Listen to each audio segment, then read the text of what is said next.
Ce programme est financé par les amis et partenaires du ministère de Joyce Meyer.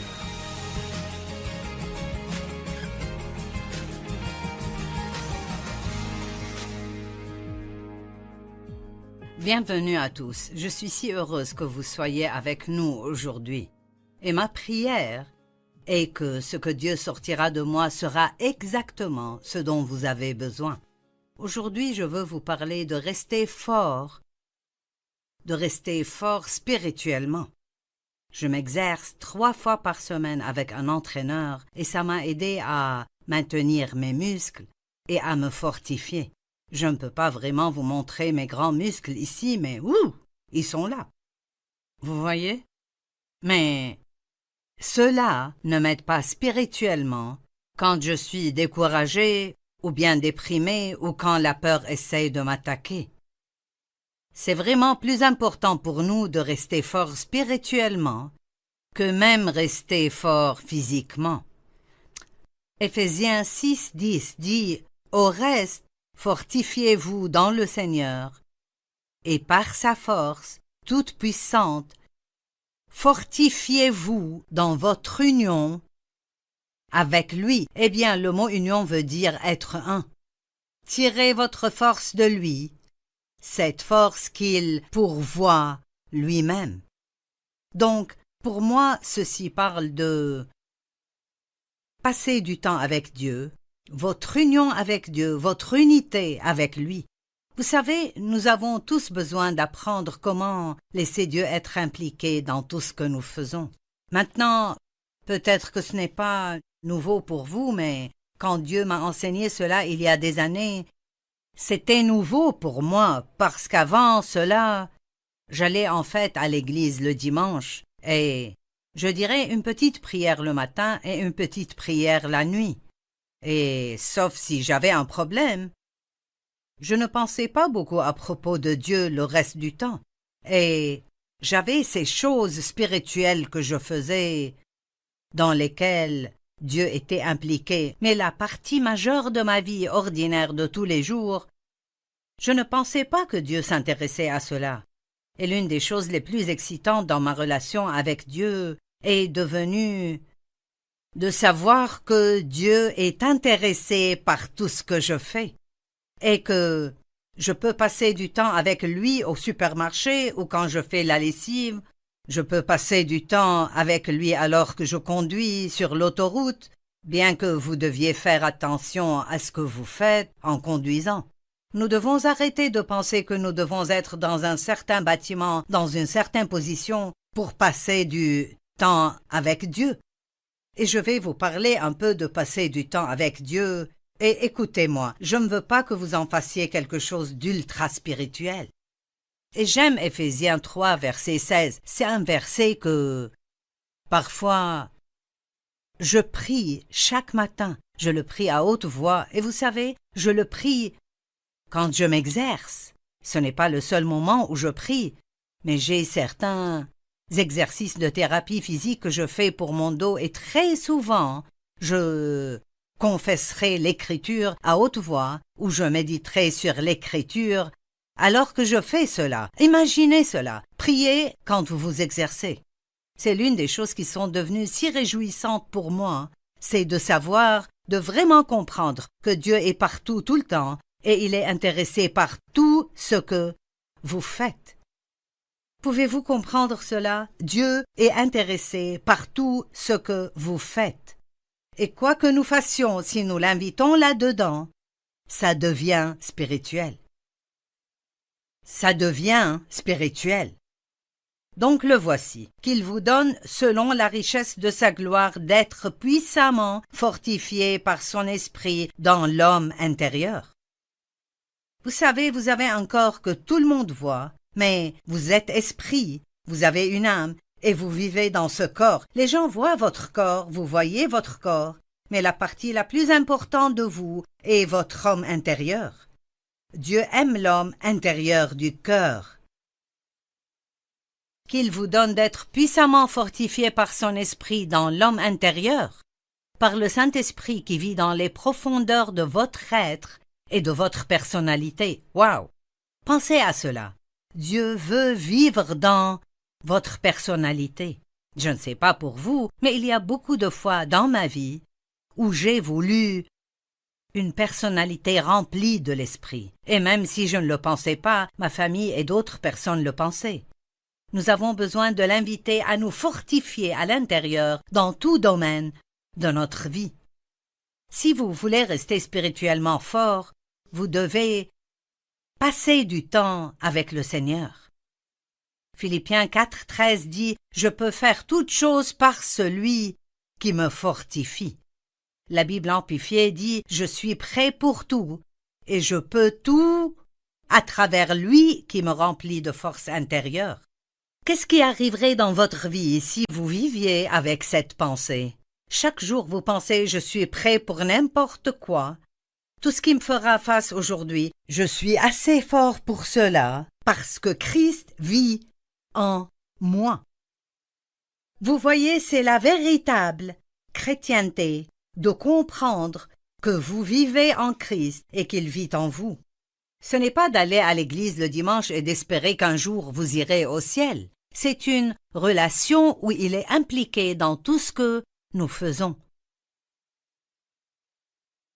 Des façons par lesquelles vous pouvez rester fort. Prenons Proverbe 18, 14.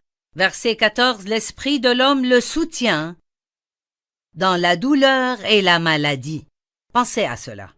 Si vous êtes fort à l'intérieur, quand vous avez de la douleur ou vous avez des problèmes, le fait que vous êtes fort dans la foi, fort dans le Seigneur, vous portera à travers cela. Si vous êtes fort à l'intérieur, il n'y a rien qui pourra vous faire face extérieurement qui vous vaincra. Ça pourrait être difficile, ça pourrait être dur, ce ne sera pas amusant, mais vous arriverez de l'autre côté de cela. Et à chaque fois que nous passons par quelque chose, nous en sortons plus forts après l'expérience. Mais l'esprit faible et abattu, qui donc le relèvera et le rétablira? Vous savez quoi? N'attendez pas d'avoir besoin d'être fort pour vous fortifier. Restez fort. C'est ce dont je veux parler aujourd'hui, c'est de rester fort en le Seigneur. Maintenant, je marche avec Dieu depuis longtemps et j'ai une relation vraiment sérieuse avec lui. Et donc, naturellement, comme beaucoup d'entre vous, j'ai développé certaines habitudes spirituelles. Il y a certaines choses que je fais et je peux facilement dire régulièrement, et ce sont des choses qui me gardent forte. Vous savez, vous mangez chaque jour, 2, 3, parfois 4 fois par jour, et si vous ne mangez pas pendant 2 ou 3 jours, alors vous commencez à vous sentir faible. Eh bien, c'est la même chose spirituellement. Si vous ne mangez pas de la parole de Dieu, et vous ne buvez pas par la présence de Dieu, vous ne passez pas du temps avec lui, vous ne lui parlez pas, alors très rapidement, vous allez devenir faible. C'est quelque chose que j'ai fait comme exemple plusieurs fois dans des conférences. Et vous savez, Jésus a dit qu'il est la vigne et nous sommes les branches. Et si nous demeurons en lui, alors nous resterons forts. Donc, pensez-y, j'ai pris une branche d'un arbre, je l'ai amenée à une réunion, et elle reste belle et verte pendant un moment, elle semble être vivante. Mais le matin suivant, elle commence à faner. Après 3 ou 4 jours, elle est complètement sèche et semble être prête à mourir. Vous pouvez comprendre cette façon de penser. N'importe quelle plante que vous avez chez vous, si vous lui enlevez même une feuille et vous la laissez quelque part, quelques jours après, elle séchera et mourra. C'est un peu comme ça que nous sommes. C'est comme si nous ne restons pas connectés à la vigne. Alors la force de la vie qui est dans la vigne arrête de couler en nous, et tôt après, nous nous énervons plus facilement, nous sommes contrariés, nous sommes mécontents, nous n'aimons pas ceci ni cela, nous commençons à nous plaindre, et c'est parce que nous nous sommes laissés devenir spirituellement faibles. Passez du temps avec Dieu. Ne faites pas de cela quelque chose d'ultra spirituel. Comment passez-vous du temps avec Dieu? Que faites-vous quand vous passez du temps avec Dieu? Je pense que ce qui est plus important que ce que vous faites quand vous passez du temps avec Dieu est le fait de lui donner ce temps pour commencer. Donc l'une de mes habitudes spirituelles de chaque matin et de prendre mon café. Je ne sais pas si c'est une habitude spirituelle ou non. Je prends mon café et je monte à mon bureau en haut où je m'assieds sur un autre fauteuil que j'aime et je regarde par la fenêtre et je passe du temps avec Dieu. Et je passe du temps avec Dieu. Vous pourriez dire, qu'est-ce que tu fais quand tu passes du temps avec Dieu? Pour être honnête, je fais des choses différentes, des jours différents. C'est une façon de garder cela frais. La première chose que je fais est de parler à Dieu. Et c'est ce qu'est la prière. Je parle à Dieu. Et c'est de l'écouter parler. Parfois, je m'assieds et je reçois simplement de Dieu. Je m'assieds et je dis, Père, je reçois ta force aujourd'hui. Je reçois ta grâce. Je reçois ta miséricorde. Je reçois ton pardon. Maintenant, je ne ressens peut-être rien quand je fais ceci, mais je fais une confession dans la foi que je crois que ces choses que Dieu m'a promises sont à moi et elles viendront à moi. Nous passons trop de temps à essayer d'obtenir quelque chose de Dieu au lieu de, par la foi, recevoir ce que la Bible dit nous appartient déjà. Je reçois ton aide aujourd'hui, Seigneur. Je ne sais pas ce qui va arriver aujourd'hui, mais je crois que quoi que ce soit, je peux le faire à travers Christ qui est ma force. Je fais ceci tous les jours. Vous dites, eh bien, Joyce, combien de temps passes-tu avec Dieu? Je ne veux vraiment même pas vous le dire, parce que nous avons tous notre propre façon de faire les choses. Mais disons juste que je mange jusqu'à être repu. J'ai appris dans mes habitudes physiques de manger. Je mange jusqu'à commencer à me sentir repu, et ensuite j'arrête. Parce que 20 minutes après avoir mangé, vous vous sentirez beaucoup plus gonflé que quand vous avez commencé à vous sentir repu. Et donc, je fais la même chose spirituellement. Je lis, je parle à Dieu, je lis la Bible, j'écoute peut-être de la musique. Il y a une variété de choses que je fais. Je pourrais lire un livre. Et si vous ne savez pas quoi lire, j'ai écrit 140 livres, sûrement vous trouverez quelque chose là que vous pouvez lire. Mais j'ai certains livres qui sont mes préférés. J'ai des livres de dévotion. J'ai des livres où je peux apprendre. Mais je ne lis pas la Bible juste pour avoir lu un certain nombre de pages chaque jour. Je faisais ça avant. Mais j'ai découvert que la qualité est beaucoup plus importante pour Dieu que la quantité. Le Seigneur préférerait que vous lisiez un seul verset de la Bible et que vous méditiez bien dessus jusqu'à ce qu'il signifie quelque chose pour vous, plutôt que vous lisiez 6 chapitres chaque jour sans rien apprendre de cela. Je suis passé par cela dans ma vie. Nous pensons toujours que plus est mieux, mais ce n'est pas le cas. Vous devez apprendre. Prenez un verset de l'Écriture et pensez-y, lisez-le et pensez-y. Demandez-vous ce qu'il veut dire pour vous. Qu'est-ce qu'il vous dit à vous? Et vous savez, parfois quand je lis la parole, si je vois quelque chose qui m'intéresse vraiment, je prends alors le temps de le comparer à d'autres versets qui parlent du même sujet. Je pense juste que nous nous dépêchons un peu trop. J'ai senti que Dieu voulait que je partage avec vous aujourd'hui que quand vous passez du temps avec lui ou vous étudiez, ne vous dépêchez pas trop. L'important n'est pas de donner vos 15 minutes ou votre demi-heure ou quoi que ce soit.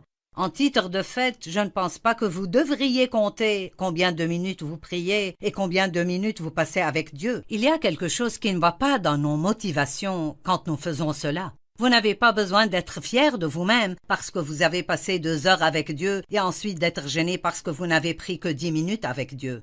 L'important est d'être avec lui jusqu'à ce que vous ressentiez que vous avez ce dont vous avez besoin pour pouvoir sortir et vivre votre journée, être fort dans le Seigneur et dans la force de sa puissance. Ésaïe 40, 29 à 31. Vous connaissez bien ce verset. Il donne de la force à celui qui est fatigué et il augmente la vigueur de celui qui tombe en défaillance. Il la multiplie, la donne en abondance. Les adolescents se fatiguent et se lassent, et les jeunes hommes chancellent et tombent de fatigue. Que me dit ceci? Qu'importe combien vous êtes jeune, qu'importe la grandeur de vos muscles, qu'importe combien vous êtes en bonne santé, chaque personne a ses limites si elle n'est pas forte dans le Seigneur. Mais Dieu n'a pas de limites. Nous pouvons obtenir de lui tout ce dont nous avons besoin, mais nous ne pouvons pas par nous-mêmes obtenir ce dont nous avons besoin. Mais ceux qui se confient en l'Éternel renouvelleront leur force. Ils prennent le vol comme les aigles. Ils courent et ne se lassent point. Ils marchent et ne se fatiguent point. Mais attendez, qu'est-ce que ça veut dire, ceux qui se confient en Dieu? Ceci était vraiment déroutant pour moi parce que je pensais, tout d'abord, je ne suis pas très bonne dans l'attente, je suis une personne d'action, et donc, je ne comprenais pas vraiment ce que cela voulait dire. Mais se confier en l'Éternel veut dire que vous n'allez pas prendre action tout seul sans qu'il soit avec vous, sans croire que c'est ce qu'il veut que vous fassiez. Mais deuxièmement, même quand vous attendez, si Dieu ne vous a rien donné à faire, ce que ça veut dire, c'est que vous êtes calme extérieurement, mais vous êtes actif intérieurement dans l'homme intérieur. Savez-vous ce que le mot se confier veut dire vraiment? Et ceci est si merveilleux. Il veut dire rechercher, s'attendre et espérer en lui. Donc, bien qu'il semble que Dieu ne fait rien, vous attendez qu'il se montre à tout moment.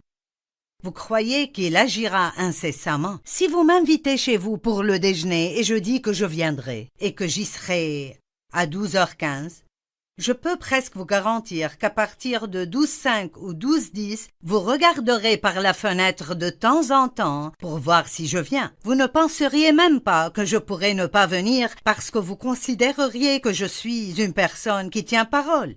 Et vous me chercheriez et vous prépareriez tout pour moi. Si nous pouvons nous attendre à ce que des personnes se présentent, donc nous pouvons nous attendre à ce que Dieu se montre. J'ai en fait formé l'habitude de chaque jour dire « Je m'attends à ce que quelque chose de bien arrive dans ma vie aujourd'hui ». Parce que Dieu veut que vous vous attendiez à ce qu'il fasse de bonnes choses. C'est une façon de travailler votre foi. Mais ceux qui se confient en l'Éternel renouvelleront leur force. Vous pouvez lire vos Bibles, vous pouvez méditer, vous pouvez penser aux promesses de Dieu, vous pouvez être calme et juste vous réjouir dans sa présence et recevoir de sa part. Et laissez-moi le dire de nouveau, ce n'est pas vraiment ce que vous faites, autant que c'est le fait que vous êtes venu passer du temps avec Dieu. L'étude biblique peut prendre plusieurs formes. Mais je veux souligner le mot « étudier » au lieu de « lire ». J'ai écrit plusieurs livres dans les dernières 2 ou 3 années qui sont ce que nous appelons des livres d'études. Ils font partie de notre série d'études. Et ce qu'ils sont est des livres sur Jacques, Philippiens, Éphésiens, Colossiens, Galates, et je travaille sur les proverbes. Eh bien, nous ne vendons pas autant de livres sur cela que des livres sur, par exemple, comment réussir, ou nous aimons tous obtenir quelque chose qui nous fait penser que Dieu nous donnera tout ce que nous voulons. Mais quand il s'agit de chercher et d'étudier, les gens ne veulent pas faire cet effort. Ils préfèrent rester à écouter quelqu'un d'autre qui a étudié, leur prêcher la parole. Mais Dieu veut que vous étudiez. La mesure de pensée et d'étude dont vous vous servez pour la vérité que vous entendez et la mesure de vertu et de connaissance qu'on vous appliquera. Je vais le répéter. La mesure de pensée et d'étude dont vous vous servez pour la vérité que vous entendez et la mesure de vertu et de connaissance qu'on vous appliquera aujourd'hui. Donc, j'ai étudié pour ceci.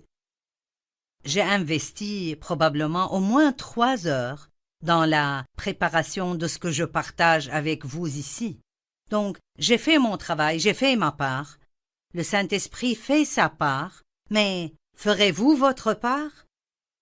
Formerez-vous peut-être une habitude quand vous entendez quelqu'un prêcher la parole, de prendre quelques notes, ou même si c'est juste une seule chose que quelqu'un dit dans un message, et de l'écrire, ou quand vous lisez la Bible, s'il y a quelque chose qui vous saute aux yeux, si vous l'écrivez simplement, Et ensuite vous y pensez, vous méditez dessus, vous pensez à comment ça vous affecte dans la vie. C'est comme cela que vous restez fort dans le Seigneur.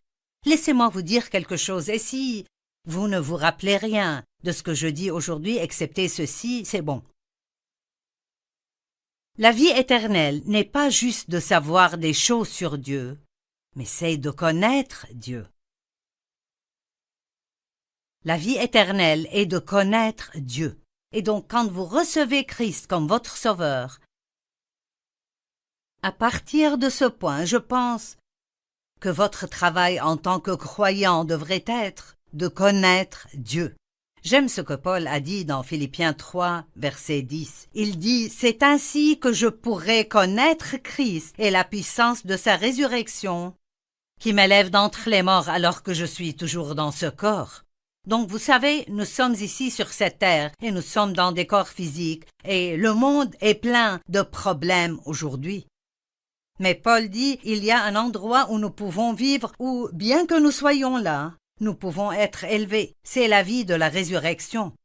Et vous n'obtenez pas ceci juste en sachant des choses sur Jésus. Vous ne pouvez pas avoir cela grâce à la foi de votre mère ou la foi de votre grand-mère. Vous devez le connaître vous-même. Et la seule façon pour vous de le connaître est de prendre le temps de le connaître. Étudiez le caractère de Dieu.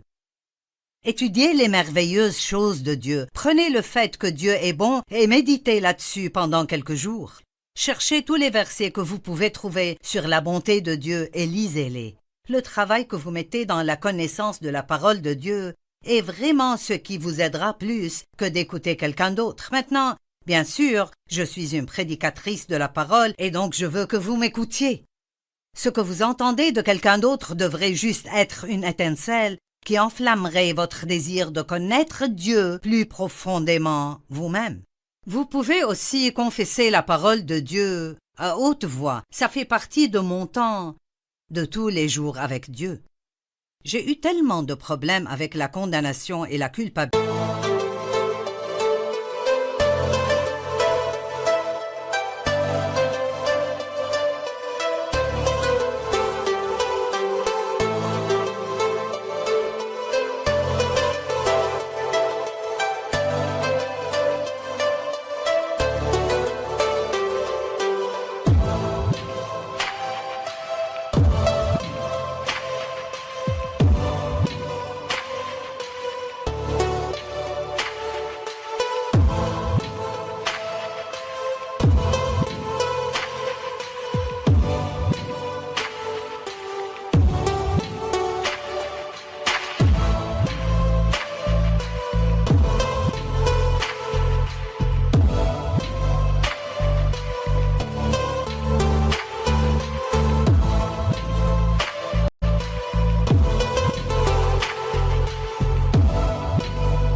réalisation.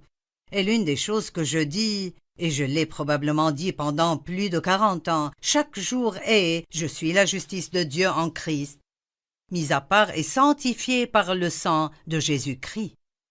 Nous ne sommes pas bons en nous-mêmes, mais lui qui n'a jamais connu le péché est devenu péché pour que nous puissions avoir la justice de Dieu en lui. Vous êtes justifiés devant Dieu. Et j'ai écrit un livre que... Bien sûr, je l'ai écrit il y a plusieurs années, j'ai intitulé « La puissance secrète de la déclaration de la parole de Dieu ». Et donc, quand vous vous sentez condamné et vous passez une mauvaise journée, vous pouvez ouvrir ce livre et il y a des versets là-dedans que vous pouvez confesser et ils sont mis à la première personne. Cela vous aidera à dépasser ce sentiment. Ça chassera le diable hors de vos vies. Et il y a tellement de sujets différents là-dedans qui font la même chose. Romains 10:9 dit « Si tu confesses de ta bouche le Seigneur Jésus, et si tu crois dans ton cœur, et tu confesses de ta bouche, que Dieu l'a ressuscité des morts, tu seras sauvé. » Jérémie 23:28, que le prophète qui a eu un songe raconte ce songe et que celui qui a entendu ma parole rapporte fidèlement ma parole. Et puis Romains 4 est si beau, il parle d'Abraham et il dit que Abraham, comme Dieu, il a dit « Je t'ai établi père d'un grand nombre de nations ». Il est notre Père devant celui auquel il a cru. Dieu qui donne la vie aux morts et qui appelle les choses qui ne sont point comme si elles étaient. Wow! Dieu a dit que la lumière soit et la lumière fut. Nos paroles sont si puissantes et nous devons nous accorder avec la volonté de Dieu et arrêter d'être d'accord avec l'ennemi tout le temps. Quand l'ennemi dit « Tu es stupide », vous devez ouvrir la bouche et dire « J'ai la sagesse de Dieu qui vit à l'intérieur de moi. » Quand l'ennemi essaye de vous faire vous sentir coupable pour quelque chose dont vous vous êtes déjà repenti, dites « Il n'y a pas de condamnation pour ceux qui sont en Jésus-Christ. » Donc comment rester fort spirituellement? En passant du temps avec Dieu, en passant du temps dans la prière qui est juste de parler à Dieu. Vous déclarerez la parole de Dieu. La dernière chose que je vais partager est que vous resterez actifs en aidant d'autres personnes. Allez, c'est si important, vous resterez actifs, vous vous porterez volontaire, vous proposerez de faire quelque chose à l'Église. C'est bon d'être engagé à quelque chose dans l'Église parce que ça vous aide à y aller régulièrement. Accueillez les gens, servez, travaillez à la garderie, faites quelque chose qui vous arrêtera de ne faire que ce que vous voulez tout le temps. Prenez un engagement. Plus vous passez du temps à faire des choses pour d'autres personnes, plus vous vous fortifiez spirituellement. Laissez-moi vous dire, Dieu a toute la puissance dont vous aurez jamais besoin. Alors fortifiez-vous en le Seigneur et la force de sa puissance. Laissez-le vous remplir